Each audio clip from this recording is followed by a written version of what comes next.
তো এই গল্পের শুরুতে আমরা দেখতে পারি মাসায়া নামের ছোট একটা ছেলেকে। আসলে তার বাবা তার মুখের মধ্যে বারবিকিউ দিয়ে তার পিকচার ক্লিক করার ট্রাই করছিল। তবে যখন সে দেখতে পারে তার ছেলে অদ্ভুত ভঙ্গিতে খাচ্ছে, তখন সে তাকে নিয়ে মজা করা শুরু করে। তবে যখন সে পিকচার ক্লিক করার ট্রাই করছিল, তখনই পেছন থেকে তার মা চলে আসে, আর তার মা একটা কড়াই দিয়ে তার বাবার মাথার উপরে বাড়ি দিয়ে দেয়। আর এটাই ছিল মাসায়ার তার ফ্যামিলির সঙ্গে কাটানোর শেষ মুহূর্ত। কারণ এরপরেই মাসায়ার মা তাকে নিয়ে ঘর ছেড়ে চলে এসেছিল আর তার বাবাকে ডিভোর্স দিয়ে দিয়েছিল। আসলে তার বাবা সারাদিন মদ খেয়ে রাতের বেলায় এসে হয়তো তার মাকে নির্যাতন করত, অথবা ছেলের সাথে খেলনার মতো ব্যবহার করা শুরু করে দিত। এই জন্যই মা এগুলো সহ্য করতে না পেরে আজকে তার মাথায় বাড়ি দিয়ে মাসায়াকে নিয়ে সেখান থেকে তার বাবার বাড়ি চলে আসে। আর যখনই মাসায়া তার নানুর বাড়ির কাছে চলে আসে, তখন সে দেখতে পারে তার নানু নিজে জিনিসপত্র টেনে উপরে তুলছিল।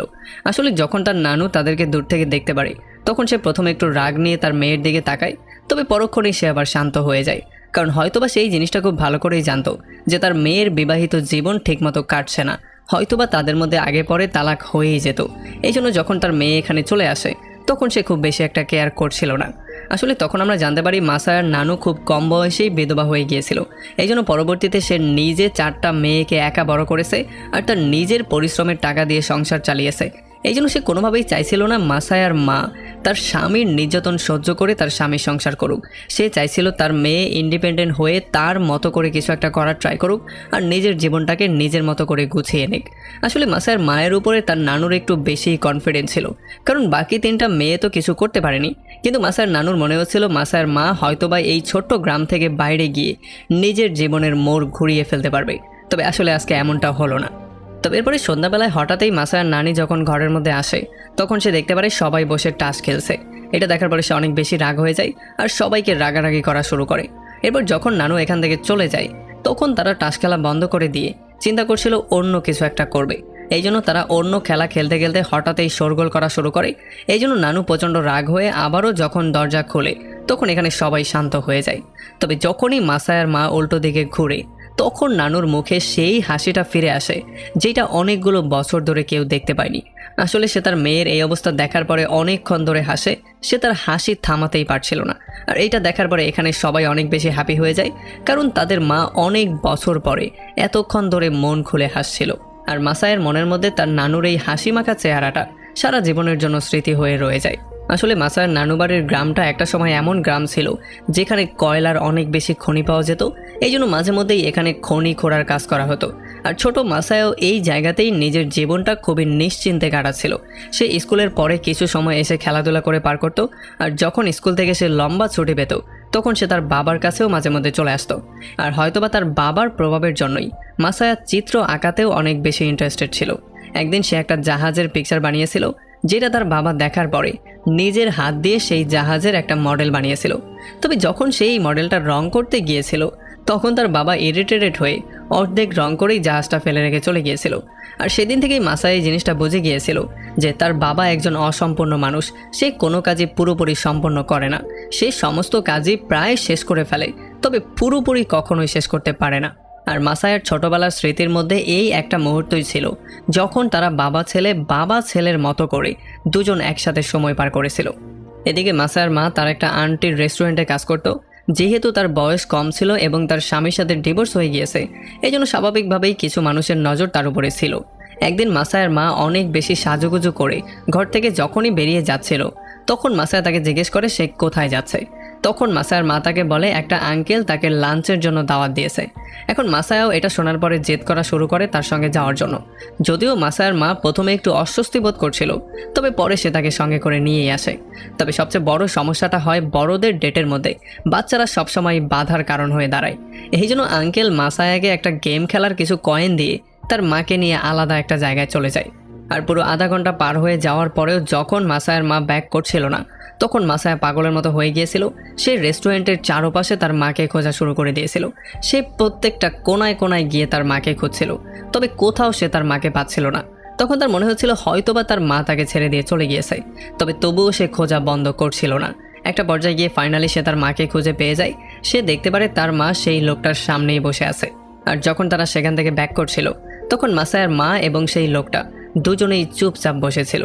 এরপরে সেদিন রাতের বেলায় হঠাৎ করেই মাসায়ার মা মাসায়াকে জিজ্ঞেস করে যে তুমি কি তোমার বাবাকে অনেক বেশি ভালোবাসো? তখন মাসায়া বলে হ্যাঁ। আর এটা শোনার পরে তার মা বলে, হ্যাঁ আমিও এটা খুব ভালো করেই জানি। তবে সেই দিন ছোট মাসায়া এই জিনিসটা একেবারেই বুঝতে পারেনি যে তার মা আসলে কি জানে। তবে আস্তে আস্তে করে যতই তার বয়স বেড়েছে ততই সে আস্তে আস্তে করে জানতে পেরেছে তার মা আসলে কি জানতো। আসলে সেই দিনের পর থেকে তার মা কোনোদিনও বিয়ে করার সিদ্ধান্ত নেয়নি। এরপরে আস্তে আস্তে করে মাসায়া বড় হয়ে যায়, আর এখন সে জুনিয়র হাই স্কুলে ভর্তি হয়েছে। যেহেতু তাকে শহরে যেতে হবে, এই জন্য তার দেখাশোনা করার জন্য তার মাও তার সঙ্গে শহরে যাওয়ার সিদ্ধান্ত নেয়। তবে যখন তারা মা ছেলে বাসে উঠে বসে, তখন জানালা দিয়ে তারা তার নানুকে দেখতে পারে। মাসায়া দেখতে পারে তার নানু আরও একটু বাঁকা হয়ে গেছে, মানে তার বয়স আরও একটু বেড়ে গিয়েছে। তাছাড়া বাকি সমস্ত কিছু একরকমই ছিল। যখন তারা এই গ্রামে প্রথমবার এসেছিল তখন তার নানুকে সে যেমন করে দেখতে পেয়েছিল, এখনও তার নানু ঠিক তেমনই ছিল। মানে তার মাথায় একটা তোয়ালে ছিল, তার কোমরে একটা তোয়ালে ছিল এবং তার হাতে একটা তোয়ালে ছিল। দেখে মনে হচ্ছিল যতগুলো তোয়ালেই তার কাছে থাক না কেন, এগুলো তার ঘাম মোছার জন্য যথেষ্ট না। মাসায়ার নানু সারাটা জীবন চুপচাপই কাটিয়ে দিয়েছে, সে কখনো কোনো কমপ্লেন করেনি। আজকে যখন তার নাতি এবং তার মেয়ে তাকে ছেড়ে দিয়ে চলে যাচ্ছে, তখনও তার নানু সেখানেই চুপচাপ দাঁড়িয়েছিল। এই সিনটা খুবই ইমোশনাল করে দেওয়ার মতো ছিল। এরপরে যখন মাসায়া ও তার মা শহরে চলে আসে, তখন তাদের কাছে টাকার ক্রাইসিস হওয়ার জন্য তাদেরকে বাধ্য হয়েই খুবই ছোট এবং খুবই পুরনো একটা রুম ভাড়া করতে হয়। আসলে মাসায়া যেহেতু ছোটবেলা থেকে তার মায়ের সঙ্গেই বড় হয়েছে, তার বাবার সঙ্গ তেমন একটা পায়নি। এই জন্য সে স্বাভাবিক রূপেই খুবই চুপচাপ হয়ে গিয়েছিল। সে খুব বেশি একটা চালাকও ছিল না। তাছাড়া নতুন কোনো জায়গা বা নতুন কোনো পরিবেশে গেলে মাসায়া অনেক বেশি ভয়ও পেত। তবে এখন যেহেতু মাসায়া শহরে চলে এসেছে, এই জন্য সে তার বাবার অনেকটাই কাছাকাছি চলে এসেছে। সে প্রতি সপ্তাহে তার বাবার কাছে ঘুরতে যেত। তবে মাসায়া এই জিনিসটা সবসময়ই বুঝতে পারত যে তার বাবা এখনও সেই ছোট একটা বাচ্চার মতোই আছে। সে এখনও তাকে নিয়ে মজা করে, তাকে নিয়ে খেলা করে।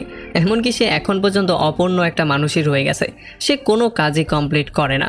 যদিও তার বাবা এখন পর্যন্ত বিয়ে করেনি, তবে তার আশেপাশে কোনো মহিলার কমতি হতো না। সেই মহিলারা জোয়ান এবং অ্যাট্রাকটিভ হতো। এগুলো দেখার পরে ছোট মাসায়া, যে কিনা আস্তে আস্তে করে যৌবনের দিকে যাচ্ছে, সে এই জিনিসটা খুব ভালো করেই বুঝতে পারত যে এখানে কোনো একটা উল্টাপাল্টা কাজ তো অবশ্যই হচ্ছে। এরপরে যখন মাসায়া তার মায়ের কাছে ব্যাক করে, তখন সে দেখতে পারে যেখানে তার বাবা মডার্ন একজন মানুষ এবং সবসময় ফুর্তি করে জীবন পার করে, সেখানে তার মা তাকে ভালো একটা লাইফ দেওয়ার জন্য রেস্টুরেন্ট থেকে জব করার পরেও বাসায় এসে নানান রকমের কাজ করত। এগুলো দেখার পরে ছোট মাসায়ার মন অনেক বেশি খারাপ হয়ে যায়। আর সেই দিনই মাসায়ার মনের মধ্যে প্রথমবারের মতো তার মাকে ভালো একটা জীবন দেওয়ার কথা চিন্তা আসে। তবে তখন এই স্বপ্নটা স্বপ্নই রয়ে যায়, কারণ মাসায়ার কিছু করার মতো ক্ষমতাও ছিল না। জুনিয়র হাই স্কুল থেকে গ্রাজুয়েট হওয়ার পরে মাসায়া আবারও তার নানু বাড়িতে ফিরে আসে। তবে এখন এই শহর থেকে কয়লার খনি শেষ হয়ে গিয়েছিল, এই জন্য এখানের পরিস্থিতি অনেকটাই খারাপ হয়ে গিয়েছিল। বৃদ্ধ মানুষরা কোনো রকমে নিজেদের জীবন চালিয়ে নিলেও জোয়ান এবং মধ্যবয়স্ক যেই মানুষরা ছিল, তারা কোনোভাবেই শান্ত হয়ে জীবন পার করতে পারছিল না। তারা বিভিন্ন প্রোটেস্টের পোস্টার এবং ব্যানারের নিচে সবসময় কিছু একটা চিন্তা করা অবস্থায় বসে থাকতো। আর খুব সহজে মাসায়াও এই জিনিসটা বুঝতে পারে যে যদি সে ভালো লাইফ লিড করতে চায়, তাহলে তাকে এই গ্রাম থেকে বাইরে কোনো একটা শহরে যেতে হবে। আর এরপর সে শহরের একটা হাই স্কুলে চান্সও পেয়ে গিয়েছে। তবে এইবার সে সেখানে একা যাওয়ার সিদ্ধান্ত নিয়েছে। এরপরে যখন মাসায়ার মা মাসায়াকে বিদায় দেওয়ার জন্য স্টেশনে চলে আসে, তখন মা একটু মজা করে তাকে জিজ্ঞেস করে যে সেখানে সকালে তোমাকে জাগিয়ে দেওয়ার মতো কেউ থাকবে না, তুমি সকালে ঘুম থেকে উঠতে পারবে তো? তখন মাসায়া খুবই কনফিডেন্ট নিয়ে বলে যে হ্যাঁ, অবশ্যই আমি উঠতে পারবো। এরপরে যখন ট্রেন চলে আসে, তখন মাসায়া ট্রেনে উঠে বসে। তবে মাসায়ার মায়ের নজর তার উপর থেকে 1 সেকেন্ডের জন্য সরছিল না। তবে মাসায়ার মনের মধ্যে এতটুকু সাহস ছিল না যে সে উল্টো দিকে ঘুরে তার মাকে দেখতে পারে। এরপরে যখন ট্রেন স্টেশন ছেড়ে যাওয়া শুরু করে, তখন মাসায়ার মা তার নানুর মতোই এখানে দাঁড়িয়েছিল। সে ঠিক ততক্ষণ পর্যন্ত এখানে দাঁড়িয়ে মাসায়ার দিকে তাকিয়েছিল যতক্ষণ পর্যন্ত ট্রেনটা তার চোখের সামনে থেকে গায়েব না হয়ে গিয়েছিল। এরপরে যখন ট্রেন মাঝ রাস্তায় চলে আসে, তখন মাসায়া তার মায়ের দেয়া বক্সটাকে ওপেন করে। এটার মধ্যে সে তার ফেভারিট কিছু খাবার পেয়ে যায় আর একটা লেটারও পেয়ে যায়। যেই লেটারের মধ্যে তার মা অনেক ভালোবাসা এবং চিন্তা নিয়ে লিখেছিল যে যেহেতু তুমি এখন থেকে একা একা লাইফ লিড করতে যাচ্ছ, এই জন্য নিজের যত্ন নেবে এবং সবসময় সময় মতো ঘরে ফিরে আসার ট্রাই করবে। আর এই লেটারটা পড়ার পরে মাসায়ার তার মায়ের প্রতি ভালোবাসা আরও বেশি বেড়ে যায়। সে তার মায়ের সাথে অনেক বেশি কানেক্টেড ফিল করছিল। তবে মাসায়া তখন সিদ্ধান্ত নিয়ে ফেলেছিল যে যেই কোনো ওয়েতে সে খুব মনোযোগ দিয়ে লেখাপড়া করবে। তবে আস্তে আস্তে করে যতই মাসায়া স্বাধীন জীবন উপভোগ করা শুরু করে, ততই সেই জিনিসটা ক্লিয়ার করে বুঝতে পারে যে তার মায়ের বলা কথাগুলো কতটা সত্যি ছিল। কারণ মাসায়া প্রতিনিয়ত ঘুম থেকে দেরি করে উঠত, সে সিগারেট খাওয়া শিখে নিয়েছিল, মদ খাওয়া শিখে নিয়েছিল, এমনকি মেয়েদের সাথে কি করে ফ্লার্ট করতে হয় সেই ব্যাপারগুলো সে শিখে নিয়েছিল। আর এত কিছু শেখার মাঝখানে সে পড়ালেখাটা শিখতেই ভুলে গিয়েছিল। এমন করেই হাই স্কুলের খুবই মূল্যবান 3টা বছর সে পার করে ফেলে। তবে সৌভাগ্যবশত যেহেতু তার আর্ট স্কিল অনেক ভালো ছিল, এই জন্য সে একটা ভালো ইউনিভার্সিটিতে সুযোগও পেয়ে যায়। তবে ইউনিভার্সিটিতে যাওয়ার আগে মাসায়া একা তার নানুর সঙ্গে মিট করতে চলে আসে। আর এখানে যখন সে তার নানুর নিম্ন স্তরের খাবার দাবার দেখতে পারে, তখন তার মনের মধ্যে কোশ্চেন চলে আসে। সে চিন্তা করছিল যদি সে এখান থেকে টোকিওতে চলে যায় তাহলে তার মায়ের অবস্থাও এমন হয়ে যাবে কিনা। এই জন্য সে তার বাবার সঙ্গে মিট করে তাকে জিজ্ঞেস করে যে আমার কি সত্যিই মাকে ছেড়ে দিয়ে চলে যাওয়া উচিত, কারণ আমি চলে গেলে মায়ের কি হবে। তবে তখন তার বাবা তাকে একটা ঝাড়ি মেরে বলে যে এই প্রশ্নের উত্তর তুমি 3 বছর ধরে খুঁজছো, এখন পর্যন্ত তুমি এই উত্তর পাওনি। তুমি দ্রুত টোকিওতে যাও, কারণ এখানে থেকে তুমি এই কোয়েশ্চেনের অ্যান্সার পাবে না। টোকিও খুবই বড় একটা শহর, সেখানে ডিফারেন্ট একটা লাইফ তুমি পাবে, সেখানে গেলেই তুমি এই প্রশ্নের উত্তর পাবে। এরপরে সেদিন রাতের বেলায় যখন মাসায়া তার মায়ের কাছে ব্যাক করে, তখন তার মা অলরেডি তার জন্য অনেকগুলো খাবার দাবার নিয়ে বসেছিল। আসলে সে তার আসার অপেক্ষায় ছিল। আর যেহেতু সে এখন বাবার সাথে মিট করে এসেছে, এই জন্য সে টোকিওতে যাওয়ার জন্য মনে মনে প্রিপারেশন নিয়ে ফেলেছিল, কারণ তার বাবা তাকে বড় শহর ঘুরে দেখার জন্য বলেছে। আর এখানে তার মায়ের সাথে কথাবার্তা বলে ফাইনালি মাসায়া সিদ্ধান্ত নিয়ে ফেলে সে টোকিওতে অবশ্যই যাবে এবং সেখানে তার নাম এস্টাবলিশ করবে। আর তার মাকে সে খুবই সুন্দর একটা লাইফ গিফট করবে। তবে আসলে ব্যাপারগুলো যেমন করে চিন্তা করা হয় তেমন করে কখনোই হয় না, কারণ তার জীবনের আসল স্ট্রাগলটা এখনই শুরু হবে। যখনই উঠতি বয়সের কোনো ছেলে বড় শহরে আসে, তখন সে চোখে অনেক বড় বড় স্বপ্ন নিয়ে আসে। যদিও এই শহর সেই স্বপ্নগুলোকে গড়তেও পারে, আবার সেগুলোকে ভাঙতেও পারে। আমরা দেখতে পারি ইউনিভার্সিটির 4টা বছর মাসায়া আরও বেশি খারাপ হয়ে গিয়েছিল, সে আরও বাজে অভ্যাসের মধ্যে ডুবে গিয়েছিল। অন্যদিকে যেখানে তার মা কষ্ট করে টাকা ইনকাম করে তার পড়ালেখার জন্য পাঠাতো, সেখানে মাসায়া সেগুলোর দিকে একেবারেই কেয়ার না করে সেই টাকাগুলোকে উল্টাপাল্টা অনেক জায়গায় খরচ করত।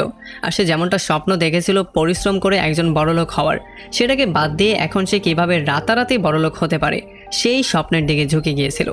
এমন করেই আস্তে আস্তে যতগুলো বছর পার হচ্ছিল, মাসায়া আস্তে আস্তে করে আরও বেশি খারাপ হয়ে যাচ্ছিল। আর 4টা বছর পরে ফাইনালি সে তার মাকে একদিন কল দিয়ে তাকে সরি বলে। আর সে তাকে বলে যে মা, আমাকে মাফ করে দিও, কারণ আমি ইউনিভার্সিটি থেকে ডিগ্রি আনতে ব্যর্থ হয়েছি।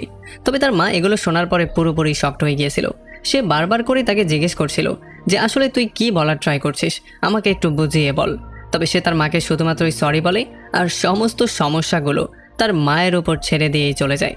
এরপরে যখন মাসায়া তার গার্লফ্রেন্ডের সঙ্গে খুবই রোমান্টিক মুহূর্ত পার করছিল, যেখান থেকে অবশ্যই মাসায়ার লাইফের কোনো ইমপ্রুভ হবে না, তখন তার মা তাকে কল দিয়ে বলে যে আমি আরও ভালো একটা কাজ পেয়েছি, সেখানে আমি কঠোর পরিশ্রম করে তোর জন্য দরকার হলে আরও বেশি টাকা পাঠাবো, যাতে করে তুই পরবর্তী বছর ভালো করে পড়ালেখা করে সেখান থেকে ডিগ্রি অর্জন করতে পারিস। আমরা দেখতে পারি পরবর্তী বছরও মাসায়া তার মায়ের উপরেই ডিপেন্ডেন্ট ছিল। আর এখানে কঠোর পরিশ্রম করার পরে ফাইনালি সে একটা ডিগ্রি পেয়েও যায়। তবে এই সার্টিফিকেটের আসল মূল্য কত সেটা তো এখন পর্যন্ত কেউ জানে না।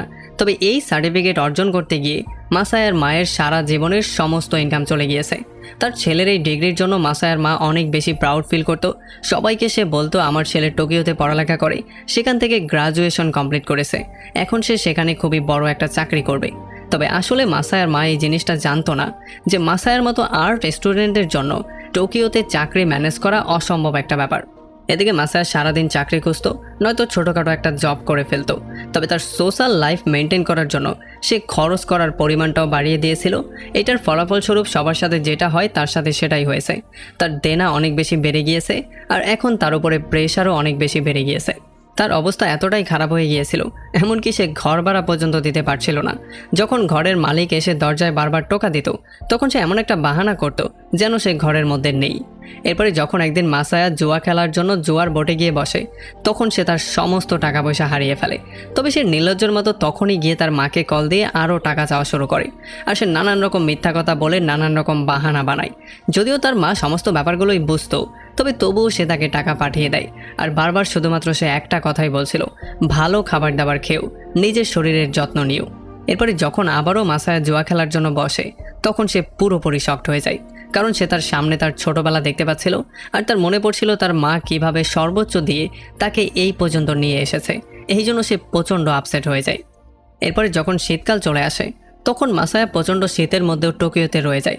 সে গ্রামে যাওয়ার সাহস করতে পারছিল না, কারণ সে জানতো তার মা তার জন্য কষ্ট করে টাকা উপার্জন করেছে, আর এই মুখ নিয়ে সে তার মায়ের সামনে দাঁড়াতে পারবে না। তবে তবুও যখন সে তার মাকে একদিন কল দেয়, তখন কল তার সহকর্মী পিক করে। আর সেখান থেকে মাসায়া জানতে পারে যে তার মায়ের কয়েক মাস আগে থেকেই ক্যান্সার ধরা পড়েছে, এই জন্য তার মা হসপিটালে আছে। এইটা শোনার পরে মাসায়া পুরোপুরি শক্ট হয়ে যায়। তার পায়ের নিচ থেকে যেন মাটি সরে গিয়েছে। সে বুঝতেই পারছিল না কিভাবে কি হয়ে গেল। এই জন্য যখন সে তার মায়ের সাথে কথাবার্তা বলে, তখন তার মা তার সাথে খুবই স্বাভাবিকভাবেই কথাবার্তা শুরু করে। তবে এগুলো শোনার পরে মাসায়ার মন আরও বেশি ভেঙে যায়, কারণ মাসায়ার মধ্যে এখন অপরাধবোধ কাজ করা শুরু করে দিয়েছিল। সে চিন্তা করছিল তার মা চিকিৎসা না করে তাকে টাকা পাঠিয়েছে পড়ালেখা করার জন্য, কিন্তু এখন সে এখানে কি করছে। এই জন্য হয়তোবা সেই অপরাধবোধ থেকেই আস্তে আস্তে করে সে নিজেকে পরিবর্তন করা শুরু করে দেয়। মাসায়া এরপর থেকে কোনোভাবেই আর সময় নষ্ট করতো না। সে সারাটা রাত ধরে পেন্টিং করতো আর দিনের বেলায় একজন রেডিও জকি হিসেবে কাজ করত। এমন করেই কয়েক বছর কঠিন পরিশ্রম করার পরে ফাইনালি সে খুবই দয়ালু একটা গার্লফ্রেন্ডও পেয়ে গিয়েছিল। এরপরে অনেক পরিশ্রম করে সে একটা নোবেলও পাবলিশ করেছিল, যদিও সেই নোবেলের বিক্রি অনুমানের চেয়ে অনেকটা কম হয়েছিল। তবে তার মা এটা পাওয়ার পরে অনেক বেশি হ্যাপি হয়ে গিয়েছিল, আর সেটাকে সে গুপ্তধনের চাইতে কোনো অংশে কম মনে করছিল না। আর এই খুশিতে মাসায়ার মা অনেক বছর পুরনো একটা কস্টিউম বের করে, যেখানে লম্বা নাক এবং বড় বড় কিছু দাঁত ছিল, যেগুলো পরে সে নাচা শুরু করে। এরপরে একদিন ফাইনালি মাসায়া তার মাকে কল দিয়ে টোকিওতে তার সঙ্গে থাকার জন্য চলে আসতে বলে। যদিও মাসায়ার মনে হচ্ছিল এটা শোনার পরে তার মা অনেক বেশি খুশি হয়ে যাবে, তবে তার মা অনেক বেশি শঙ্কিত হয়ে তাকে বারবার করে জিজ্ঞেস করছিল যে সত্যিই কি আমি আসতে পারবো, সত্যিই কি আমি টোকিওতে যাব।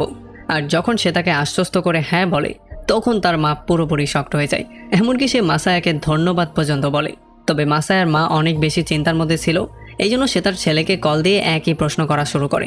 আর তার এমন বিহেভিয়ার দেখার পরে এই জিনিসটা আমরা ক্লিয়ারলি বুঝতে পারি যে আসলে দুনিয়ার সমস্ত বাবা মা প্রায় একই রকম।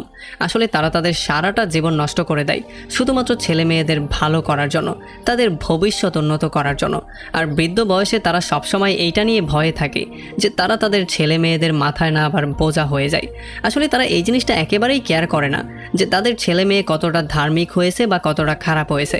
তারা কোনোভাবেই কখনোই এই জিনিসটা চায় না যে ছেলে মেয়েদের মাথার উপরে তারা বোঝা হয়ে যাক। এমনকি কিছু বাবা মা তো বৃদ্ধ বয়সে একা একা পার করার প্ল্যানিংও করে ফেলে। তবে মাসায়ার মা খুবই ভাগ্যবতী একজন মহিলা ছিল, কারণ তার ছেলে তাকে শেষ বয়সে তার সঙ্গে থাকার জন্য ডেকে নিয়েছে। আসলে মাসায়া অনেক বেশি ভাগ্যবান ছিল, কারণ সে 15 বছর বয়স থেকে একা একা বাস করছিল। আর পুরো 10টা বছর এদিক সেদিক ঘোরাফেরা করার পরে ফাইনালি সে তার নিজের জীবনটাকে ঠিক করে নিয়েছে। আর তার জীবনের সবচেয়ে সফল মুহূর্তে সে তার মাকে তার সঙ্গে পাচ্ছে। এরপরে যখন মাসায়ার মা টোকিওতে চলে আসে, তখন মাসায়া তার মাকে সারপ্রাইজ দেওয়ার জন্য খুবই বড় একটা ঘর ভাড়া করে ফেলে। তবে এখানে আসার পরেও তার মা বারবার করে তাকে জিজ্ঞেস করছিল যে মা কি সত্যি সত্যি সারা জীবন এখানেই থাকবে। তখন মাসায়া বলে যে মা, এমন প্রশ্ন আমাকে আর করবে না। তুমি সত্যি সত্যি এখানে সারা জীবন থাকবে, তুমি কখনো মরবে না, তুমি সব সময় এখানেই থাকবে। আর এটা শোনার পরে মাসায়ার মাও তাকে বলে যে তাহলে সব সময় মায়ের দেখাশোনা করবে। এখন যেহেতু মাসায়া তার মাকে টোকিওতে নিয়ে এসেছে, এই জন্য তার বন্ধুবান্ধব তার ঘরের মধ্যে আরও বেশি আসা শুরু করে দেয়। কারণ মা এমনিতে তো ভালো ভালো খাবার দাবার রান্না করতে পারতই, তার উপরে মা মাঝে মধ্যেই সেই পুরনো কস্টিউমগুলো বের করে তাদের সামনে নাটক করা শুরু করতো। এমনকি সে মাঝে মধ্যে ছোটোবেলার গল্প শুনিয়ে সবাইকে হাসিয়েও দিত। যখন সে অনেক বেশি মোড়ে চলে আসতো, তখন সে ছোটোবেলার মতোই তাদেরকে ছোট ছোট গল্প বলে হাসিয়ে দিত। আসলে সেই সময়গুলো মাসায়ার জন্য জীবনের সেরা মুহূর্ত ছিল। তবে যেমনটা আমাদের সবার সাথে হয়, ভালো সময়গুলো খুব দ্রুতই পার হয়ে যায়। মাসায়ার সাথেও ঠিক তেমনটাই হয়েছে, কারণ তার মায়ের যেই ক্যান্সারটা ছিল সেটা আস্তে আস্তে করে বড় হয়ে গিয়েছিল, এই জন্য তার মা অনেক অসুস্থ হয়ে গিয়েছিল। তবে যখন তাকে ডক্টরের কাছে নিয়ে যাওয়া হয়, তখন ডক্টর বলে এখন আর অপারেশন করা সম্ভব না, ওষুধের মাধ্যমে কিছুদিন তাকে সুস্থ রাখা যেতে পারে। সেই দিন সেখান থেকে চলে যাওয়ার পরে মাসায়ার মা টোকিও টাওয়ারের আলো দেখার পরে তার পুরনো কোনো একটা চিন্তার মধ্যে হারিয়ে যায়। তবে খুব শীঘ্রই হসপিটাল থেকে একটা ব্যাড নিউজ চলে আসে।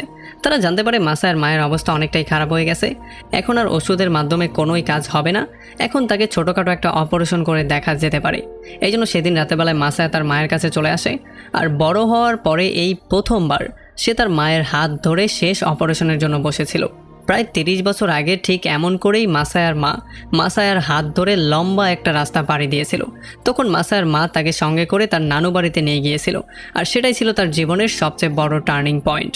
আর আজকে সেই ছোট্ট মাসায়া ঠিক একই রকম করে তার মায়ের হাতটা ধরে আছে, তবে কোনো নতুন জার্নির জন্য না, বরং তার মায়ের শেষ জার্নির জন্য। মাসায়া একদিন তার মায়ের কাছে প্রমিস করেছিল সে তাকে একদিন টোকিওতে নিয়ে টোকিও টাওয়ার দেখাবে। এই জন্য সে ইচ্ছা করে তার মায়ের জন্য এমন একটা রুম চুজ করেছিল যেখান থেকে টোকিও টাওয়ারটা খুব ভালো করে দেখা যায়। তবে তার মায়ের মধ্যে লুকানো আরও একটা ইচ্ছা ছিল, মাসায়া খুব ভালো করেই জানতো, সেটা হচ্ছে তার সেই নালায়েক বাবা। অপারেশনের ঠিক আগ মুহূর্তে সে তার মায়ের সাথে তার বাবাকেও মিট করিয়ে দেয়। তবে তার বাবা এখনও ঠিক আগের মতোই ছিল।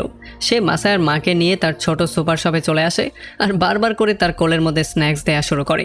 আর মাসায়ার মা সেগুলোকে আবারও শেলফে রাখা শুরু করে। যদিও এগুলো মাসায়ার মা এনজয়ই করছিল আর সে মুচকি মুচকি হাসছিল। মাসায়ার বাবার পাশাপাশি মাসায়ার মায়ের সহকর্মীরাও তার সঙ্গে মাঝে মধ্যে মিট করতে চলে আসতো, যারা সবসময় মাসায়ার মাকে চেয়ার করার ট্রাই করত। তবে আসলে ক্যান্সারের যন্ত্রণা এতটা বেশি ছিল যেটা সবার চিন্তাভাবনার বাইরে ছিল। কারণ যখনই মাসায়ার মায়ের চিকিৎসা শুরু করে দেয়া হয় তখন প্রতিদিনই সে যন্ত্রণার মধ্য দিয়ে পার করত। আর এই যন্ত্রণা অসহ্য রকম যন্ত্রণা ছিল। যখন মাসায়া নিজেও এই জিনিসটা জানতে পারে যে সে যত রকম চিকিৎসা করুক, যতভাবেই ট্রাই করে ফেলুক না কেন, তার মাকে কোনোভাবেই জীবিত রাখা সম্ভব না, তখন সেও মন থেকে ভেঙে পড়ে। এই অবস্থাতেও মাসায়ার মা মাসায়াকে সবসময় কঠোর পরিশ্রম করার জন্য বলতো। তবে এখন পরিস্থিতি এমনটা ছিল যে মাসায়া চাইলেও তার মাকে কোনোভাবে উৎসাহ দিতে পারছিল না। এই জন্য সে যখন ওয়াশরুমে গিয়ে প্রচণ্ড মন খারাপ করে দাঁড়িয়েছিল তখন সে তার ছোটোবেলার ভার্সনটাকে আরও একবার দেখতে পারে। এই জন্য সে ফাইনালি তার মায়ের কথা মেনে নেওয়ার সিদ্ধান্ত নেয়। সে তার মায়ের চিকিৎসা বন্ধ করে দেয়। এপ্রিল মাসের কোনো একটা রাতে মাসায়া দেখতে পারে হঠাৎ করেই তুষারপাত হচ্ছিল। তবে এখন পর্যন্ত টোকিও টাওয়ারের আলো চকচক করছিল, কিন্তু মাসায়ার চোখ দিয়ে পানি পড়ছিল। আর তখনই তার কানে একটা মিউজিক চলে আসে। আসলে এটা ছিল সেই মিউজিক যেটা তার বাবা মা তাদের জোয়ান বয়সে উপভোগ করত। যদিও মাসায়া মনে করতো তার বাবা মায়ের যৌবন সময় ছিনিয়ে নিয়েছে, তবে আসলে একটা সময় সে বুঝতে পারে যে সেই যৌবন সে নিজেই চুরি করেছিল। এরপরে ফিনারেলের দিন মাসায়া তার মায়ের কাছে একটু বেশিক্ষণ বসে থাকতে চাইছিল। তবে তখনই তার বন্ধু বলে কোম্পানি থেকে কল এসেছে। এই জন্য মাসায়া প্রচণ্ড রাগ হয়ে মালিককে বলে যে যদি আপনার মায়ের আজকে ফিনারেল হতো তাহলে কি আপনি আজকে ডিউটিতে জয়েন করতেন। এটা বলে সে কোনো কিছু চিন্তা না করেই কলটা কাট করে দেয়। তবে যখন সে আবারও তার মায়ের কাছে এসে বসে তখন সে একটা পরিচিত ভয়েস শুনতে পারে। সে শুনতে পারে তার মায়ের জোয়ান ভার্সন তাকে বলছিল যে তার মা সবসময় হ্যাপি ফিল করে তখনই যখন সে তার ছেলেকে পরিশ্রম করতে দেখতে পারে। এই জন্য শুধু শেষবারের মতো আমাকে একটু দেখতে দাও। আর এটা শোনার পরে মাসায়া একটু অনুপ্রেরণা ফিরে পায় আর সে লেখালেখি করা শুরু করে। আসলে মাসায়া খুব ভালো করেই জানতো আজকের পর থেকে সে আর কোনোদিনও তার মাকে দেখতে পারবে না। তবে মাসায়া এটাও জানতো তার মা চায় সে পরিশ্রম করুক, এই জন্যই সে আজকে থেকে কঠোর পরিশ্রম শুরু করে দিয়েছিল। যখন মাসায়ার মা জীবিত ছিল তখন মাসায়ার মনে হতো জীবনটা খুবই লম্বা একটা সফর যার কোনো অন্ত নেই। তবে যখন তার মা মারা গিয়েছে তখন সে বুঝতে পেরেছে জীবনটা খুবই শর্ট আর এই জীবন কারোর জন্য অপেক্ষা করে না, যেমন তার মাও তার জন্য অপেক্ষা করতে পারেনি।